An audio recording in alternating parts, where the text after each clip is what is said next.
Small pox के टीके को मंकी पॉक्स से बचाव में कारगर पाया गया है, जिससे कि विश्व में इस टीके की मांग बहुत बढ़ गई है। इस साल मई में संक्रमण अफ्रीका के बाहर फैलने के बाद अमेरिका जैसे देश अपने नागरिकों के लिए टीके जुटाने की कोशिश कर रहे हैं। इसके अलावा जब से न्यूयॉर्क मंकी पॉक्स संक्रमण का एपिसेंटर बना है, सभी देशों के नागरिकों में टीका लगाने की होड़ शुरू हो गई है। हालांकि नेशनल इंस्टीट्यूट ऑफ इम्यूनोलॉजी की वैज्ञानिक डॉक्टर विनीता बल ने बताया है कि भारत में स्थिति अलग है, क्योंकि अभी तक कोई जनरलाइज्ड पैटर्न सामने नहीं आया है। उन्होंने समझाया कि अभी तक देश में कुल 9 मामले हैं, दिल्ली से 4 और केरल से 5। हमें ये नहीं पता कि प्रसार MSM पुरुषों के बीच यौन संबंध के माध्यम से हुआ है या किसी और माध्यम से।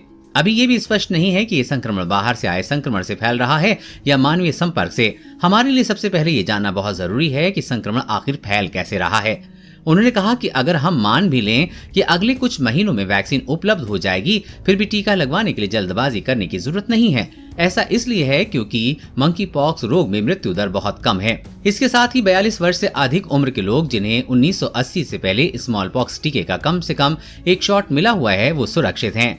डॉक्टर बल ने कहा कि मानते हुए कि चेचक के खिलाफ टीके की प्रभावकारिता अच्छी थी, इस आयु वर्ग के लोग सुरक्षित हैं। इसका मतलब है कि ऐसे लोगों में संक्रमण की गंभीरता कम होगी। चेचक का मूल टीका किसी के पास नहीं है, क्योंकि 1980 में इस बीमारी का उन्मूलन कर दिया गया था। केवल कुछ ही कंपनियों के पास चेचक का मूल टीका है। ये लाइव एट्यूमिनेटेड टीके हैं, जहां रोगाणु के कमजोर रूप का उपयोग दीर्घकाल तक चलने वाली प्रतिरक्षा प्रतिक्रिया के कारण बनता है। बावेरियन नॉर्डिक कंपनी सहित दुनिया के विभिन्न हिस्सों में टीकों का एक बहुत छोटा स्टॉक है, लेकिन ये टीके मंकी पॉक्स जैसी महामारी को रोकने के लिए काफी नहीं है। सबसे पहले टीका किसे लगाया जाना चाहिए? डॉक्टर बल ने कहा कि ऐसा इसलिए है क्योंकि मुझे पहली बार से ज्यादा लोगों के टीका लगवाने की संभावना कम दिखती है। टीकों के नए निर्माण में भी कुछ महीने लग जाएंगे। जब तक हम ये नहीं जानते कि बीमारी कैसे फैल रही है, तब तक हम टीकाकरण की योग्य रणनीति नहीं बना पाएंगे। क्या पहले से ही टीकाकृत लोगों को दूसरी खुराक की आवश्यकता है? डॉक्टर बल ने कहा कि ये फिर से इस बात पर निर्भर करेगा कि मंकी पॉक्स रोग की स्थिति क्या होगी।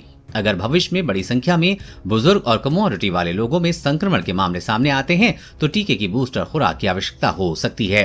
देश और दुनिया की हर अपडेट पाने के लिए चैनल को सब्सक्राइब करें।